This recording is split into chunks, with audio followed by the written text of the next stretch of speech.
So next is lymphedema. So it's video 23. A 45-year-old lady present with persistent swelling of the upper limb following a mastectomy and lymph node clearance. How would you assess this lady? So first of all, start by taking history, which would include onset of symptoms, areas involved, cancer treatment details like breast surgery, radiotherapy, lymph node dissection, and complication during treatment, infection, and then ask about the symptom. What are her main symptoms? Pain, swelling, cosmesis or infection, impact on quality of life, functional activities, any treatments to date and effectiveness, travel history, family history, and then examine the patient looking for limb shape, condition of the skin of the affected limb, like thick hyperkeratotic skin, ulceration, warty, fibrosis, lymphoria, presence of tissue swelling, pitting, non-pitting, and then evidence of infection, open wounds, cellulitis, lymphangitis, and lymph node enlargement. Then what is your differential diagnosis for swollen limb in this patient?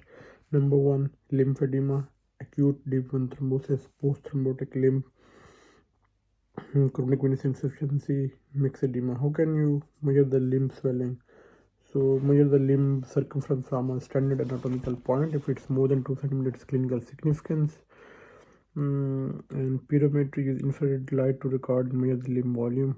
And swelling can be assessed by the volume. Mild, it's less than 20% excess limb volume. Moderate, 20 to 40%, and severe is more than 40%. So what is lymphedema? Lymphedema is accumulation of protein-rich interstitial fluid within the skin and subcutaneous tissue. So protein-rich interstitial within the skin and subcutaneous tissue due to lymphatic dysfunction. Over time, it can cause profound swelling and tissue fibrosis. How would you classify lymphedema? So lymphedema can be classified into primary and the secondary. So secondary, as the name mentioned, due to some any other reasons. In primary, there are 3 types. Number 1 is lymphedema congenita, less than 2 years. Then is lymphedema precox, which is between 2 and 35, and above 35 is lymphedema tarda. So lymphedema congenita, precox, and tarda. And secondary lymphedema may be due to iatrogenic like lymph node dissection, radiotherapy, venous disease like chronic venous insufficiency or post-thrombotic syndrome, IVDU, neoplastic lymph node mets, infiltrative carcinoma and lymphoma, and trauma and infection. Most common causes worldwide: filariasis, tuberculosis, lymphadenitis. How was lymphedema staged? So lymphedema is staged with the International Society Lymphedema staging. So stage 1, stage 0, subclinical, stage 1, limb swelling, stage 2, pitting edema, and stage 3, fibrotic tissue.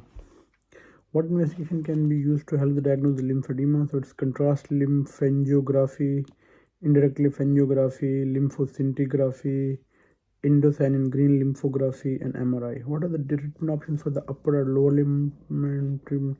The treatment may be conservative, medical, or surgical. The aim of treatment is to reduce the edema, prevent infection, and improve the limb. So first of all, educate the patient about self-management of symptoms, maintenance of the body weight, and hygiene. And number 2 is the skin care. To manage, reduce the complication of lymphedema involves aseptic skin washing and emollient use. And third is complex decongestive physiotherapy. Ask the patient to do the massage from distal to proximal. And then is the compression garments, multi-layer inelastic lymphedema bandaging or compression stocking should be used once edema is controlled.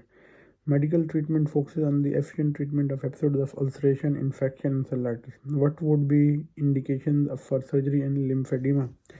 So there are 5 points: limb swelling causing deformity or disability with inadequate response to the compression therapy, and recurrent cellulitis, proximal lymphatic obstruction with patent distal lymphatics, redundant tissue, and pain.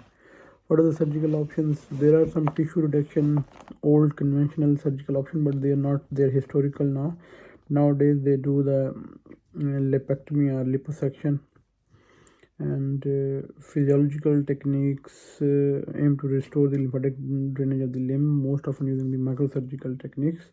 So first one is lymphatico-venous anastomosis, lymphovenous lymphatic anastomosis, and lymph node transfer as a composite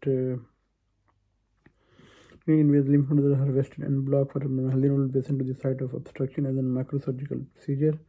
And then composite graft, like in breast surgery, if someone is having a surgery, then deep inferior epigastric artery reconstruction block, so they can also harvest some groin lymph nodes and they can place with that will help out in the lymphedema. So very important, what are the long-term complications of lymphedema? So chronic lymphedema for over 10 years can be turned into 10% risk of developing lymphangiosarcoma. So this is a rare, highly aggressive tumor that presents with a reddish purple discoloration nodule that can then ulcerate and fungate. It can occur after long-standing primary or secondary lymphedema and is more commonly seen in the upper limb, such as Stewart-Trevis syndrome, occurring in the post-mastectomy patient. Management requires radical excision, often in the form of lymph amputation. Regardless of the radical surgery, METs are common and the overall prognosis is poor. Thank you.